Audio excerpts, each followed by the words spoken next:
Good morning everyone.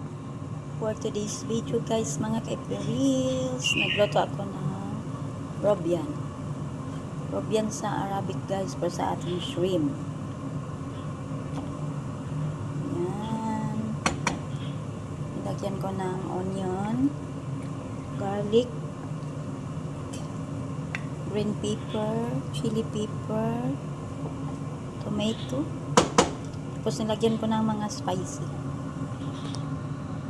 So, ayan. Luto na siya guys. Nilagyan ko ng spicy at saka sauce. Tomato sauce.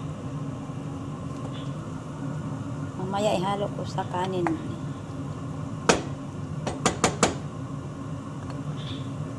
Ilagay ko sa kanin mamaya.